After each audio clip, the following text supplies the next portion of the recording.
it is not too late to add plants to your yard for the fall. Yeah, if your garden is lacking some color right now, perennials will help brighten things up a bit. Dale Kay joins us now with some ideas. Hi, Dale. G'day, it is so nice out this morning, not too hot, not too cold, and perfect for planting perennials, as you mentioned. So really, how late can you plant perennials into the season? Well, I kind of break them down into two different categories. Really, the ones that are super rock hardy, those can go in really deep into October. Some of the more tender perennials like to have in by the end of the month. But either way, still a great time to plant.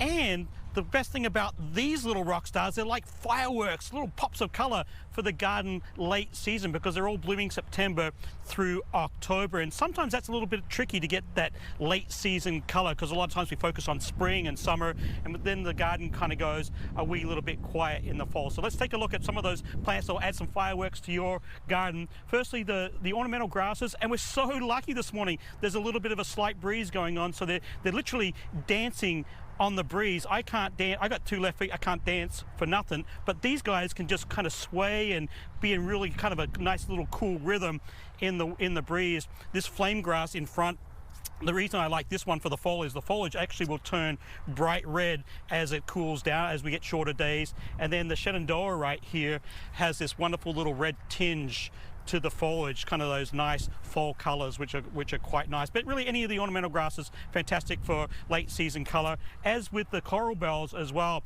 lots and lots of varieties to choose from. I picked that one just because it's got some kind of fall-like hues to it. That particular variety is called Northern Exposure.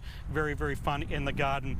The next one is this little dainty flower here. It's actually called turtle head or shalone. The head resembles a true turtle head, I guess. That's where it gets its common name. But that nice, rich purple color is quite nice in the garden, and actually handles a little bit of shade, which is quite nice as well. Also, another one for shade, I'm just going to make this easier to see. This is Semifuga, and another great shade plant, but has some kind of nice white rosy flowers to it that kind of spike up really late season, September through October.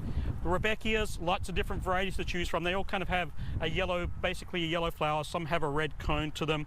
Lots of varieties. There's some native varieties as well, but all of these will bloom even a little bit earlier, you know, start in August and then go all the way through the season. You can keep the cones up all winter long as well. Same with the echinacea, kind of almost at peak right now, but these cones you can keep up and save them for winter interest, which is quite nice. And also the ornamental grasses, of course, you can keep them for winter interest as well. Monarda almost looks like a firecracker, that's kind of that flower shape, great for attracting all sorts of pollinators, including hummingbirds. Loves sun, loves drought, loves heat, and blooms. And even if you cut that back after its first blooming, you'll get blooms all the way through to the end of the season, up until almost a killing frost, which is quite nice as well. Asters, I like asters because sometimes it's hard to get those bluish purple tinges in the landscape late season. The one we're looking at there is Purple Dome. It gets a little bit taller. It's an oldie.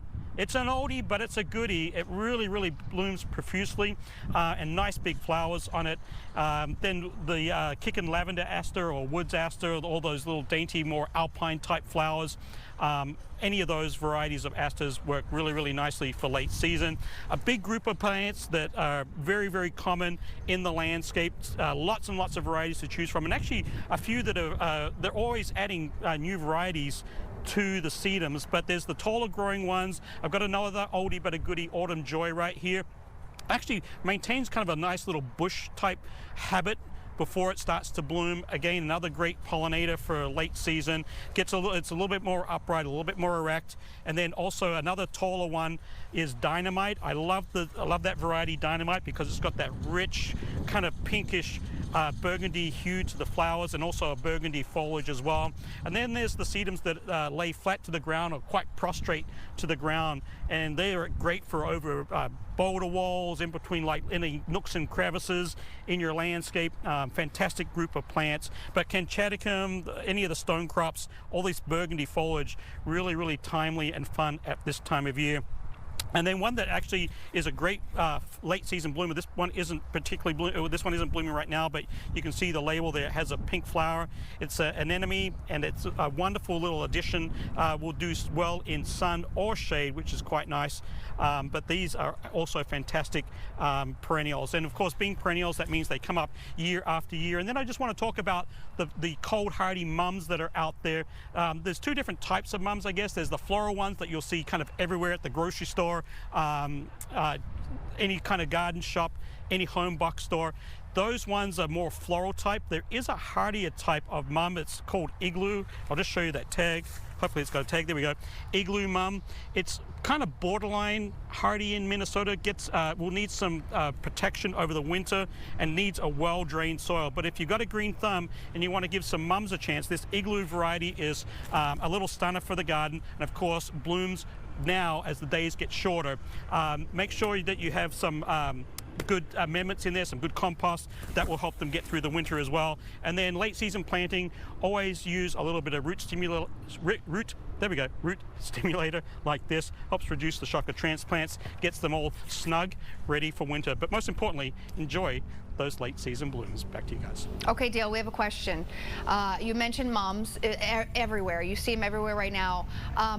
And we were just talking about it. It's all over social media right now. The video of basically dousing them in water, in like a tank of water to save them and keep them alive. Is that what we should be doing? Well, what is key for any type of survival and any type of flourishing, the advantage with like dipping them or like submerging them is that you get the whole kind of soil mass wet right away instead of just kind of like dainty watering. Sometimes that doesn't allow all the soil or the water to percolate all the way through. So not a bad way to do it. And they're thirsty, right? They really, when they're in full bloom and they're in the sun, they drink a lot. Okay. Love it. Thank you, Dale. Thanks for answering. We put you on the spot. Appreciate it.